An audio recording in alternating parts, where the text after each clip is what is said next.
2 महीने तैयारी करके पेपर दे लिया ना, पेरेंट्स का प्रेशर, सिलेक्शन क्यों नहीं हुआ तुम्हारा, सिलेक्शन क्यों नहीं हुआ, तुमने पढ़ाई नहीं की होगी अच्छे से, वो मतलब वो चीज। दूसरा सर, फैमिली का बहुत बड़ा इंपॉर्टेंट रोल होता है। मेरे पेरेंट्स सर, मुझे इतना यकीन है, मैंने कितनी भी मेहनत कर ली, कुछ भी कर ली, अगर आज मेरा सिलेक्शन नहीं भी होता ना, तो भी मुझे सेम अमाउंट ऑफ अप्रिशिएशन मिलता। मेरी जब उनसे बात हुई बैठे बैठे, तो मैंने उनको कहा यार मेरा मन ही नहीं है, मैं बार बार गीता पढ़ता हूँ, मैं भटक जाता हूँ, मैं समझ ही नहीं पा रहा, बहुत जगह मैं कंफ्यूज हूँ कि भगवान है भी या नहीं है। मतलब मैंने आपको ऐसे फॉलो किया है कि मतलब जो सर ने बोल दिया वो पत्थर की लकीर, वो कुछ दाएं बाएं कुछ नहीं। आपने बोला कि 50 तक स्क्वाड्स लिखो, तो मैंने लिखे हैं। आपने बोला क्यूब लिखनी है तो लिखी है, टेबल सीखने है तो लिखे है। तभी तूने कुछ सोचा था करियर के लिए कि मुझे कुछ ऐसा प्लान करना है, या बीएससी के बाद तूने सोचा गवर्नमेंट जॉब की तरफ, या गवर्नमेंट जॉब तेरा टारगेट था भी या नहीं था?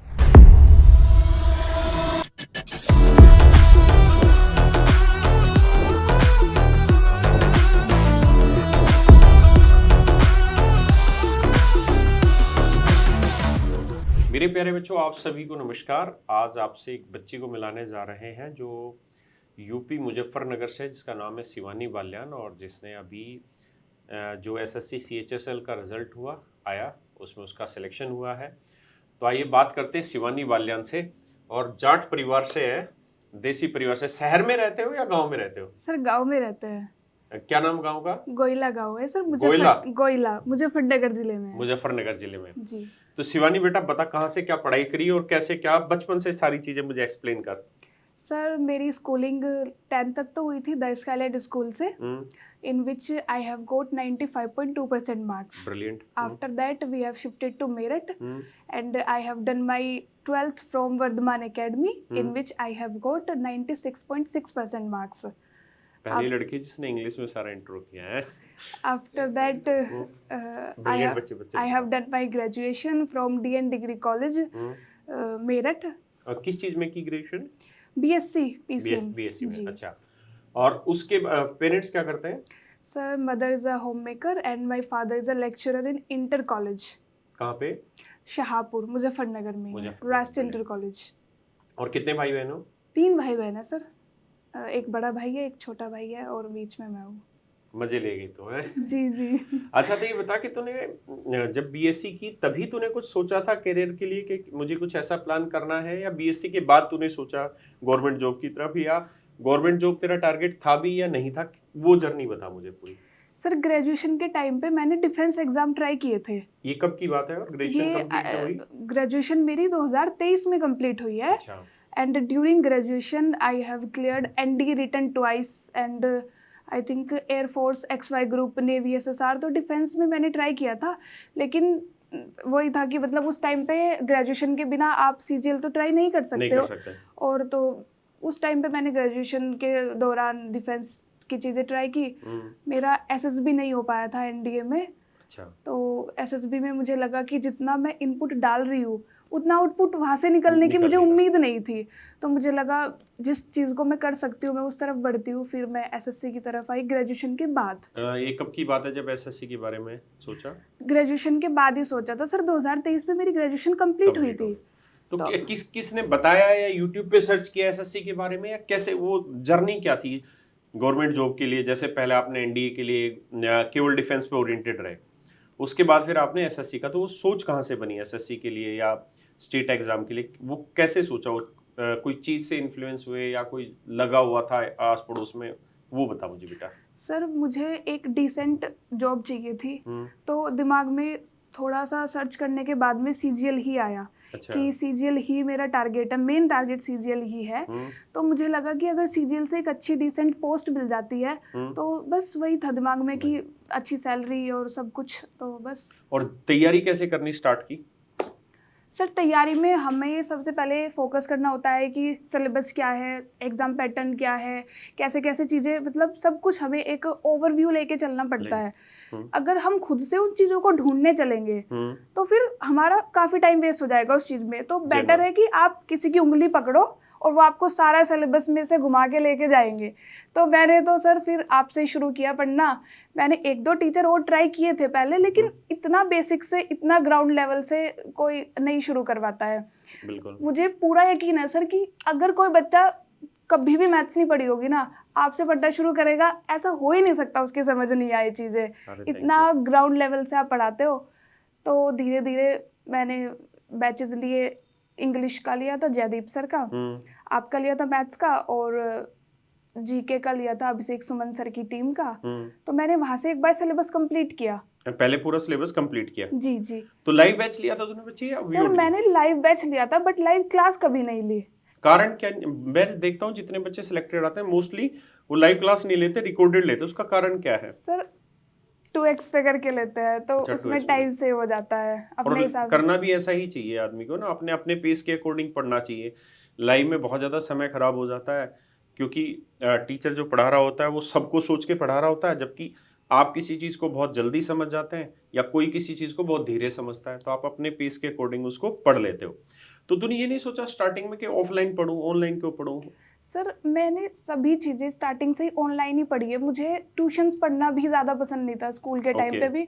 एक तो टाइम बहुत ज़्यादा वेस्ट होता है आपका आने जाने का, सारी चीज़ें, उतने में आप सेल्फ स्टडी में काफ़ी चीज़ें कर सकते हो। और दूसरा सर फीस जब हम वही चीज़ हम 1,000 रुपये में पढ़ सकते हैं, तो उस सेम चीज़ के लिए हम 25,000 रुपये क्यों देंगे? है ना? सेम कंटेंट है एकदम बिल्कुल कोई, और घर में बैठ के आराम से आप। अच्छा, तो तू घर पे पढ़ी थी बेटा या लाइब्रेरी में? सर मैं घर पे ही पढ़ती थी। अच्छा, घर पे ही? हाँ जी सर, मेरे पेरेंट्स का इतना सपोर्ट रहा है ना, मतलब वो चीज़ें शायद एक्सप्लेन भी नहीं कर पाऊंगी मैं। एकदम बिल्कुल पीजी की तरह ही, मुझे घर पे एक सेपरेट रूम और कोई डिस्टरबेंस नहीं। अच्छा sir my father is like कि अगर मैं 1 घंटा भी कुछ मतलब इधर उधर काम में, पापा एकदम अरे बेटा पढ़ो, टाइम वेस्ट मत करो, टाइम की कीमत समझो। जेन्युइन पॉइंट है। जी जी बिल्कुल ऐसे। तो मैथ में जब तुम ऑनलाइन पढ़ते थे बच्चे शिवानी, तो तुम्हें प्रॉब्लम भी तो आती होंगी जैसे ऑनलाइन पढ़ते हो, किसी क्वेश्चन में फंस गया, जब मान लो मैंने समझाया और वो समझ नहीं आया, क्योंकि ऐसा तो जरूरी नहीं है कि समझ में आए, लेकिन मान लो समझ नहीं आया तो उस समय फ्रस्ट्रेशन होती होगी, तो कैसे क्या सोचते थे और कैसे डील करते थे उस सिचुएशन को? सर उस चीज़ को रिपीट करके देख लो आप, अच्छा। क्योंकि ये हो ही नहीं सकता अगर आप कोई चीज़ पढ़ा रहे हो या समझा रहे हो वो समझ नहीं आए, मुझे नहीं लगता ऐसा होगा, बट अगर फिर भी होता है तो आप उस चीज़ को रिपीट करके देख सकते हो आराम से फोकस्ड रह के, तो वो चीज़ें आई थिंक हो जाती है, इतनी दिक्कत नहीं और आती। घर पे ही बैठ के पढ़ते हो तो तुम्हारा कई बार कंसंट्रेशन ब्रेक नहीं होता? ऐसी सिचुएशन नहीं आती क्या, अरे यार लगातार रोज ही पढ़ रहे हैं, रोज ही पढ़ रहे हैं, रोज ही पढ़ रहे हैं, जैसे तूने एनडीए के लिए बोला? हाँ जी। कि मुझे लगा कि जितना मैं आउटपुट डाल रही हूँ, ना इनपुट डाल रही हूँ, उतना मुझे आउटपुट मिलने की उम्मीद लग नहीं रही है एसएसबी से। हाँ, एसएसबी से। तो यहाँ ऐसा कुछ आया मन में कभी? नहीं सर, मतलब डे 1 से ही पूरा कॉन्फिडेंस था कि मतलब हो ही जाएगा। एक जो मतलब सिक्स्थ सेंस बोल सकते हैं, इंट्यूशन सा, ऐसी फीलिंग आती थी स्टार्टिंग से कि नहीं हो ही जाएगा। और एक चीज़ तो सबसे इम्पोर्टेंट है कि मेरा मोटिवेशन सर यहाँ आना था। मतलब जॉब लेना एक अलग चीज़ है, वो चीज़ इतनी इम्पोर्टेंट शायद मेरे लिए नहीं है। मैं देखती थी इंटरव्यूज, तो मतलब मेरे को था कि नहीं जाना है, सर के सामने जाना है। और देखो सच यही है कि इन इंटरव्यूज का ना मकसद भी यही है कि जो बच्चे तैयारी कर रहे हैं वो अपनी जर्नी में जहां थोड़ा बहुत भी अटक रहे होते हैं, वो इन चीजों को देख के अपने आप को मोटिवेट कर पाए और उस सिचुएशन से बाहर निकल पाए। अच्छा, मुझे इंग्लिश के बारे में बता। इंग्लिश जैसे जयदीप सर से पढ़ी, तो उसको मुझे बता कि उनको अगर कुछ सुझाव देना हो मुझे, कि भाई शिवानी ने मुझे बताया कि आप ये सुधार करो, या ये चीज़ बहुत अच्छी है इसको कंटिन्यू करो, और या एक चीज़ ये कि जो नया बच्चा होता है पहली बार जब वो इंग्लिश पढ़ रहा होता है, तो उसको कौन सी चीज़ें ध्यान में रखनी चाहिए? पूरा एक्सप्लेन कर मुझे इंग्लिश का। सर इंग्लिश का मेरा बैकग्राउंड इंग्लिश का अच्छा रहा है। मेरे पापा इंग्लिश के ही टीचर है, वो ट्यूशंस पढ़ाते थे वो। तो लगभग 6th-7th क्लास से वो बैचेस लेते थे 11th-12th के। तो वो मुझे बैठाते थे, मैंने कहा नहीं मुझे कुछ समझ नहीं आ रहा, तो ही भी लाइक कि समझना कुछ नहीं है, सिर्फ बैठना है, कुछ नहीं पढ़ना, कुछ नहीं समझना, कुछ नोट नहीं करना। तो वो जबरदस्ती मुझे बैठाते थे। फिर ऐसे ही मैं 6th में बैठती रही, 7th में बैठती रही, 1 घंटा बैठना ही था, कुछ नहीं करना था उसमें। तो धीरे धीरे 9-10 तक मेरे को 12th तक की सारी चीज़ें मैं इंग्लिश में हमेशा से ही, मतलब स्कूलिंग टाइम से भी मेरे 10th में भी 99 मार्क्स थे और 12th में भी 98 थे। तो इंग्लिश तो शायद मेरे पापा ने मेरी बैकबोन इतनी स्ट्रॉन्ग कर रखी है इंग्लिश में, तो मेरे को दिक्कत कभी हुई नहीं। फिर भी मैंने वही वाली बात है कि एसएससी की क्या रिक्वायरमेंट है, उस चीज़ को ध्यान में देखते हुए एक बैच लेना जरूरी होता है, ताकि आपको एक रास्ता पता चले आपको चलना किस पे है। तो फिर मैंने कंप्लीट किया जयदीप सर का बैच, सारे नोट्स वगैरह मैंने बनाए और उनको रिवाइज किया। और नोट्स मैथ्स में भी बनाते थे या कैसे बनाती करते थी थे? सर, मैं तो सब कुछ नोट करती थी क्योंकि उसका फिर रिवीजन भी तो कर लेते हैं ना बाद रिवीजन में, फिर टाइम सेव हो जाता है उन चीज़ों से। मैं क्या करती थी कि एक टाइप का एक क्वेश्चन नोट कर लिया, आप कई करवाते हो बिल्कुल। कि उसी टाइप का, मतलब ये भी उसी तरह का, ये भी उसी तरह का, लेकिन मैं शुरू का एक क्वेश्चन नोट किया बस, फिर हाँ, अगले उससे वो रास्ता पता चल जाता है पता कैसे चल चलना है जाता इस है। जी, कॉन्सेप्ट जी। को। फिर वो कई बार मल्टीपल उनका रिवीजन किया। एक चीज़ और सर, मतलब मैंने आपको ऐसे फॉलो किया है कि हम्म। मतलब जो सर ने बोल दिया वो पत्थर की लकीर, अरे वो वाह। कुछ दाएं बाएं कुछ नहीं। आपने बोला कि 50 तक स्क्वाड्स लिखो, हम्म। तो मैंने लिखे हैं। आपने क्या? बोला क्यूब लिखनी है तो लिखी है, टेबल सीखने हैं तो लिखे हैं। जब परसेंटेज शुरू हुआ था सबसे स्टार्टिंग में, तो आपने बोला था कि इसको याद नहीं करना है, इसका कन्वर्जन सिर्फ आपको नोट डाउन नोट करना है डाउन जब करना तक ये चैप्टर चल रहा है, है। क्लास खत्म होने से पहले भी और उसके बाद भी। सर मैंने मतलब एज इट इज चीजें बिल्कुल वैसे ही फॉलो की है कि मैं लिखती थी, सर ने बोला है लिखने के लिए तो दूसरा कोई सोचना ही नहीं, लिखना ही है फिर। देखो कितनी अच्छी चीज़ है। अगर ये बच्चे इतना अगर फॉलो कर ले रहे हैं तो उसका रिजल्ट बेटर मिलता है, इसमें कोई दो राय नहीं। क्योंकि सर अगर हमें, मुझे नहीं पता एसएससी में सिलेक्शन कैसे होता है या क्या रिक्वायरमेंट होती है, बट जिसको पता है हम उस एक इंसान के ऊपर आंख बंद करके भरोसा करके उसको ब्लाइंडली फॉलो कर ले। आपको सारा एक्सपीरियंस है, आप बताओगे चीज़ों को, तो अगर हम उन्हीं चीज़ों को अच्छे से फॉलो कर ले तो भी। अभी ना मैं उड़ीसा गया हुआ था, जगन्नाथपुरी जी, तो वहाँ इस्कॉन टेम्पल से ना कुछ जो साधु रहते हैं वो लोग क्या करते हैं कि अपनी पूरी लाइफ डिवोट कर देते हैं कृष्ण जी के उसमें। तो उसमें कुछ लोग थे जो मुझे मिले जो बहुत ब्रिलियंट थे, थ्रू आउट इंग्लिश बोल रहे थे और बहुत पढ़े लिखे थे, अच्छे अच्छे कॉलेज यूनिवर्सिटी से पास आउट थे। तो मैंने उनसे, मेरी जब उनसे बात हुई बैठे बैठे, तो मैंने उनको कहा यार मेरा मन ही नहीं है, मैं बार बार गीता पढ़ता हूँ, मैं भटक जाता हूँ, मैं समझ ही नहीं पा रहा, बहुत जगह मैं कंफ्यूज हूँ कि भगवान है भी या नहीं है। भाई मैं अगर भक्ति करने में चला जाऊँ अपना सब कुछ छोड़ के और कुछ टाइम के बाद मुझे पता चले कि यार मेरा तो रास्ता ही गलत था। तो उसने वो तेरे वाली बात बहुत अच्छी उन्होंने कही। उन्होंने कहा कि आप गीता को है ना पढ़ के नहीं सीख पाओगे, आपको पहले क्या करना पड़ेगा, भगवान पे विश्वास करना पड़ेगा। भगवान पे जब आप विश्वास करोगे ना तो भगवान को ही आप ये कामना करो कि भगवान मुझे ये बुद्धि दे कि मैं समझ पाऊँ इस चीज को। तो पहला स्टेप ही जो है ना, पहली सीढ़ी वो पढ़ना नहीं है, वो पहला सीढ़ी ही ये है कि उस चीज पर विश्वास करना। और जब आप एक बार उस चीज पर विश्वास कर लोगे तो अगली सीढ़ी है पढ़ना, समझना और फिर जानना। तो जो अभी इस बच्ची ने भी बात कही कि जैसे मैं क्लास में बोलता था कि परसेंटेज की फ्रैक्शन रटो मत, सिर्फ लिखो, है ना। और जो इस बच्ची की बात से भी रिफ्लेक्ट हुआ कि अगर आप उस पर विश्वास करते हो ना, अपने टीचर पे फर्स्ट डे जो विश्वास करते हो, समझो वो पहली सीढ़ी है। आपने उस पहली सीढ़ी को पार कर लिया, उसके बाद आप सुनोगे, समझोगे, जानोगे, चिंतन करोगे तो वो चीजें आपकी होंगी। तो ये सच में मुझे बड़ा अच्छा लगा कि बच्चे ऐसा करते हैं, जो सीडीएस रैंक 1 वगैरह और भी बहुत सारे जो बच्चे सिलेक्ट होते हैं जो आए। बहुतों ने मुझे एक कहानी बताई है कि सर आप जो बोलते थे, बहुतों का मतलब 1-2% ही, ठीक है, जो सिलेक्टेड होते हैं, जैसे 1000 बच्चे हैं तो 1000 में से 10, 12, 15 बच्चे ऐसे होते हैं जो कहते हैं कि नहीं सर जैसा आपने कहा हमने वैसा ही हूबहू किया, है ना। आप उसमें से हैं तो बहुत बहुत थैंक यू मेरे बच्चे। अच्छा, अब मुझे बता कि जब आप तैयारी कर रहे होते हैं तो बहुत बार बच्चा अपने आप को मोटिवेट नहीं रख पाता, है ना। और आपके साथ तो वो समस्या नहीं आई, जबकि बहुत ज़्यादा आती है जब अकेला बच्चा घर में बैठ के पढ़ रहा होता है। तो कौन सी ऐसी चीज़ें होती हैं जो आपको मोटिवेट ज़्यादा करती हैं? सर सबसे पहले तो यही आना था आपके सामने, ये तो चीज़ फर्स्ट है। दूसरा सर, फैमिली का बहुत बड़ा इंपॉर्टेंट रोल इंपॉर्टेंट रोल होता होता है। है। मेरे पेरेंट्स, सर मुझे इतना यकीन है, मैंने कितनी भी मेहनत कर ली, कुछ भी कर ली, अगर आज मेरा सिलेक्शन नहीं भी होता ना तो भी मुझे सेम अमाउंट ऑफ अप्रिशिएशन मिलता मेरे हार्ड वर्क के लिए। क्योंकि मेरे पापा हमेशा कहते हैं कि इंसान किसी की मेहनत का फल रख सकता है, भगवान कभी नहीं रखते। नाइस। तो ये चीजें हमेशा मेरे दिमाग में थी कि अगर हम इनपुट डालेंगे तो जाहिर सी बात है कुछ ना कुछ, थोड़ी देर से ही सही बट होगा। होगा, जेन्युइन पॉइंट है जेन्युइन। कि आप मेहनत करते रहोगे तो आपको फल मिलेगा। कहते हैं ना कि इस धरती पर आप कोई भी बीज डालते तो वो बंजर जमीन पे फेंकोगे तब भी वो एक न एक दिन अंकुरित होता है। तो आपकी मेहनत एक ना एक दिन आती है। फैमिली का अच्छा, सर। अभी इसमें चूंकि मेरिट आज के टाइम में इतनी ज़्यादा जाने लग रही है और इतना टफ कंपटीशन है और आप जैसे बच्चे लोग सेलेक्ट हो रहे हैं, तो चारों सब्जेक्ट की अगर मैं बात करूं, मैथ, इंग्लिश, रीजनिंग, जीएस, तो कौन सा ऐसा सब्जेक्ट लगता है बच्चे तुझे जो ये लगता है कि सर आने वाले वक्त में या अभी इस सब्जेक्ट पे जिसकी पकड़ है वो सिलेक्शन की बिल्कुल नज़दीक पहुंच पा रहा है? क्योंकि जैसे जैसे मेरिट ऊपर जाने लग रही है तो नेचुरल है कि मैथ में उतना दम नहीं है कि वो 25 क्वेश्चन की जगह 50 सोल्व कर देगा, वो 25 ही क्वेश्चन की हिम्मत है उसकी। तो तुम्हें क्या महसूस होता है और तैयारी करते हो, क्या स्ट्रेटजी बनाते हो इन चीजों को लेके?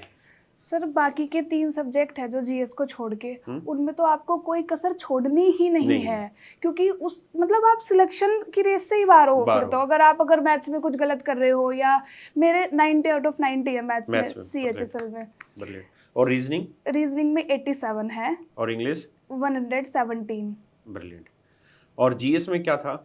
सर जीएस में ही दिक्कत आती है, मतलब कितना भी पढ़ लो आप, कितनी भी चीजें कर लो। मैंने ना सर के, अभिषेक सुमन सर के नोट्स बनाए हुए थे हिस्ट्री के भी, मैंने उनको मल्टीपल टाइम्स रिवाइज किया है, तो काफी हेल्प मिली है उससे। जीएस में भी मुझे यूँ था, बीइंग अ साइंस स्टूडेंट हमें कुछ नहीं पता होता कि जीएस में क्या है कैसे है। फिर उसमें भी वही था कि किसी की उंगली पकड़ लो और कोई मुझे सिलेबस में से घुमा दे, तो एटलीस्ट मुझे ये पता चल जाए कि पढ़ना क्या है, क्या छोड़ना है, क्या चीजें पढ़नी है। तो अगर हमारे पास कंटेंट सही होगा ना, हम उस पर काम कर सकते हैं। कंटेंट ढूंढने लगो खुद से कि नहीं हमें तो खुद ही करना है, तो वो चीजें, तो टाइम भी ज्यादा लग जाएगा, मेहनत ज्यादा लग जाएगी। अच्छा, तेरी लास्ट 1 मंथ की क्या स्ट्रेटजी रहती है? लास्ट 1 मंथ की या लास्ट 1 मंथ को भी छोटा करते हैं, आखिरी 10 दिन की क्या स्ट्रेटजी रह जाती है? सर एक तो माइंड को रिलैक्स रखना है, जितना ज्यादा रख सकते हो। जैसे कैसे रखें? 1-2 दिन पहले तो पढ़ना ही छोड़ दिया था। बिल्कुल ही। हाँ कि मतलब, बल्कि इसमें तो सीएचएसएल का जब मैंने पेपर दिया था, 18 नवंबर को पेपर था, 17 को मेरे चाचा की शादी थी। तो तूने वहाँ एंजॉय किया? हाँ एंजॉय किया सर। मैं 2 रात सोई भी नहीं, मैंने उसमें झाँक के वो बिल्कुल पेपर भी, पता नहीं कैसे, मुझे यकीन ही नहीं हो रहा सिलेक्शन कैसे हो गया, ऐसे नींद में पेपर दिया था। और आखिरी 10 दिन में कैसे करते हो? एक तो जैसे रिलैक्स वाला हुआ, हाँ, और पढ़ाई में कैसे रिवाइज, कैसे क्या करते हो चीजों सर को? ज्यादा होपलेस नहीं होना है। आपने जो पूरा साल पढ़ा है ना, वो चीज आपके एट द एंड पेपर वाले दिन काम आएंगी। ऐसा कुछ नहीं आप 10 दिन में कर सकते कि आप पेपर को खराब या अच्छा कर सकते हो। सिर्फ मतलब फोकस रहो, रिलैक्स रहो, मतलब अपने आप पे भरोसा रखो, कॉन्फिडेंस रखो। बाकी सर चीजें करने के लिए तो पूरा साल था ना पहले, अब तुम उस 10 दिन में भी चीजें ही करोगे। जेन्युइन। तो रिवीजन करते थे तुम आखिरी 10 दिन में कि नहीं करते थे रिवीजन, या तुम अपनी तैयारी जो चल रही है रेगुलर उसी को बस चलाते रहते? सर मैं तो बस उसी को चलाती थी, मैं ऐसा कुछ भी स्पेशल नहीं करती थी। लास्ट के 10 दिन में जो मैं कर रही हूँ, लाइक मैं वो क्या पढ़ रही हूँ तो बस पढ़ ही रही हूँ, ठीक है, पेपर तक, पेपर आएगा दे दूंगी बस। यही चीज पता होना भी यही चाहिए। कारण क्या है कि अब जो कंपटीशन का लेवल है टफ होता चला जा रहा है ना। और ये भी दावा है कि आप किसी एक एग्जाम के लिए तो तैयार हो नहीं रहे कि सिर्फ सीएचएसएल के लिए तैयार हो रहे हैं, आप तो सीजीएल के लिए भी तैयारी कर रहे हैं, और भी कोई एग्जाम निकलेगा उसकी भी तैयारी कर रहे हैं। तो बेटर तरीका यही है कि आप अपनी तैयारी को रूटीन में रखो, है ना। जिस दिन पेपर हो उस दिन जाके पेपर दे आओ, उससे 2-3 दिन पहले अपने आप को रिलैक्स कर लो, है ना। ये बढ़िया स्ट्रेटजी है। कुछ और बात बताना चाहे बच्चे, जो तो इन बच्चों को, जो ये बच्चे सुने हैं आपकी बात, क्योंकि आप उस सिचुएशन में अभी हो जिस सिचुएशन में बाकी बच्चे तैयारी कर रहे हैं, या यूं कह दें कि आप उस रास्ते पर पहुंच चुके हो जिस रास्ते को ढूंढ रहे हैं। तो इनको कुछ मोटिवेट करने के लिए कुछ आप बताना चाहो? कंसिस्टेंसी बहुत बड़ी चीज होती है सर। आप बिल्कुल लगे रहो, लगे रहो, लगे रहो। एक दिन चीजें, अभी आप पेड़ बोते हो, पहले दिन फल नहीं आएगा, डालते रहो पानी, डालते रहो मेहनत, अपने एफर्ट्स चीजों को करते रहो, एक ना एक दिन फ्रूट आएगा जरूर। और बाकी सर बच्चों से भी ज्यादा तो आई थिंक पेरेंट्स को सपोर्टिव होना ज्यादा जरूरी है, क्योंकि सर मैंने ऐसा देखा है, मेरे फ्रेंड्स में भी होता है कि बच्चे ने 2 महीने तैयारी करके पेपर दे लिया ना, पेरेंट्स का प्रेशर, सिलेक्शन क्यों नहीं हुआ तुम्हारा, सिलेक्शन क्यों नहीं हुआ, तुमने पढ़ाई नहीं की होगी अच्छे से। वो मतलब वो चीजें इतना ट्रॉमा बच्चे को दे देती है जितना पेरेंट्स कभी सोच भी नहीं सकते। तो sir I am so blessed. मुझे ऐसा लगता है कि शायद मेरे तो सर आई थिंक 7-8 अच्छे जन्मों के कर्म जुड़े होंगे, तब जाके मुझे ऐसे पेरेंट्स मिले हैं जो सपोर्टिव है, बहुत ही ज्यादा अंडरस्टैंडिंग है। और सबसे बढ़िया चीज क्या है कि मेरा सिलेक्शन होता तब भी मुझे उतना ही अप्रिशिएशन मिल रहा है, नहीं होता तब भी उतना ही। बिल्कुल सर, हार्ड वर्क को अप्रिशिएट किया जाता है, सिलेक्शन को नहीं किया जाता। मेरे पेरेंट्स तो एकदम। और सर अगर पेरेंट्स ही अपने बच्चे को नहीं समझेंगे जर्नी में, फिर हम किससे क्या एक्सपेक्ट, रिलेटिव्स तो होते ही इसलिए है डिमोटिवेट करने के लिए, तो पेरेंट्स का तो मेन काम ही है, पेरेंट्स ही तो बैकबोन होते हैं बच्चे की। और मुझे लगता है कि अगर पेरेंट्स अच्छे हैं ना, सपोर्टिव है, जैसे मेरे पेरेंट्स हैं, आई थिंक दुनिया में होंगे भी नहीं किसी के पास इतने ज्यादा सपोर्टिव, बहुत मुश्किल होता है, बहुत मुश्किल होता है। तो सर जर्नी आसान हो जाती है फिर। अच्छा, और अभी आगे का तेरा टारगेट क्या है? यूपीएससी वगैरह सोचा है अभी कि नहीं? नहीं सर, सीजीएल सोचा है। अभी सीजीएल पेपर दिया था इस बार? दिया था सर, पर उसमें स्कोर इतना अच्छा नहीं रहा, 311 नंबर बने हैं उसमें। ओके। फर्स्ट ईयर अटेम्प्ट था सर मेरा सीजीएल का भी और सीएचएसएल का भी। तो अभी सीएचएसएल को ज्वाइन करके फिर सीजीएल की तैयारी। और सीएचएसएल में मिला क्या department? Sir statistical department, ministry of statistics and programme implementation mostly. बेहतरीन है। या दिल्ली में रहना है? हाँ जी। बढ़िया है। और कुछ बच्चों को आप बताना तो चाहो मैं अपनी तरफ? आपसे इसके बाद भी मिलने आ सकती हाँ हूँ? हाँ, 512 दिल्ली दिक्कत ही दिल्ली नहीं में ही है। रहोगे? हाँ, दिल्ली में रहेगी आपकी पोस्टिंग, तो बिल्कुल आओ, लेकिन अपने पापा को लेके आना इस बार साथ में, पक्का लेके है आओगे ना? सर। कि वो इतना दूरगामी सोच रहे थे और इतना बढ़िया से अपने बच्चों के लिए सोचा, और आज के टाइम में बड़ा मुश्किल है सर लड़कियों को इतनी सपोर्ट मिलना। ये चीज़ आपने बिल्कुल सही कही है, हमारे उधर है भी नहीं। हम्म। मतलब मैं अपने अगर बिल्कुल आस पड़ोस की बातें करूँ, नहीं है लड़कियों को इतना सपोर्ट किसी का भी। सबको यही है कि बस 10th 12th ग्रेजुएशन कराओ, इनकी शादी कर दो। शादी कर दो, ऐसे सपने कोई देखने ही नहीं देता, ना दिखाता है। दिखाता है। तो ये चीज़ बहुत सबसे सबसे बड़ी चीज़ है कि अपनी लड़की के बराबर आके खड़े होना, उसको इक्वली सपोर्ट करना, लड़कों के बराबर सपोर्ट करना। और आज के समय में जिस दौर से बच्चा गुजर रहा है ना कंपटीशन के, वहाँ कंपटीशन इतना टफ हो रहा है कि अब वो टाइम गए कि 2 महीने 3 महीने या 4 महीने की तैयारी में बच्चा सेलेक्ट हो जाएगा। शायद अब ऐसा टाइम भी धीरे धीरे आ जाए जहाँ बच्चे को काफ़ी टाइम लगे तैयारी करते करते, और तब जाके सिलेक्शन हो उसका। और उस तैयारी करते करते का जो वक्त है ना, वो बहुत क्रूशियल स्टेज होती है। बच्चा बीच में एक स्टेज ऐसी आ जाती है जहाँ वो फंस जाता है, जहाँ वो ये डिसाइड ही नहीं कर पाता कि मैं अब आगे बढ़ूं कैसे, वो एक जगह स्टक हो जाता है। तो वहाँ पेरेंटिंग का रोल आता है कि एक अच्छा पेरेंट्स वहाँ अपने बच्चे को मजबूत करता है। और जो इस बच्चे ने एक बहुत अच्छी बात कही कि अप्रिशिएट उसके हार्ड वर्क को करो, उसके रिजल्ट को नहीं। क्योंकि रिजल्ट जिस दिन आएगा ना, उस दिन अप्रिशिएट करने वाले तो हम जैसे बहुत है। सच तो ये कि जब उसका हार्ड वर्क है ना, उसको अप्रिशिएट करने वाले बहुत कम होते हैं। तो इस सारी कहानी को इसी बात पर एंड करते हैं, और आप सबसे भी एक ही चीज कहना चाहेंगे, आप भी अपने हार्ड वर्क को अप्रिशिएट करिए खुद को। ये मत सोचिए कि आपका सिलेक्शन हुआ या नहीं हुआ, होगा या नहीं होगा, उस दौर पर मत जाइए। सबसे पहले जो आप पढ़ रहे हैं, जिस भी जगह आप पढ़ रहे हैं, जिस भी टीचर से आप पढ़ रहे हैं, जो भी किताब आप पढ़ रहे हैं, उस पर पूर्णतः विश्वास करिए और उसके बाद फिर उस पर आगे बढ़िए। थैंक यू मेरे बच्चों, थैंक यू बेटा शिवानी। Thank you sir.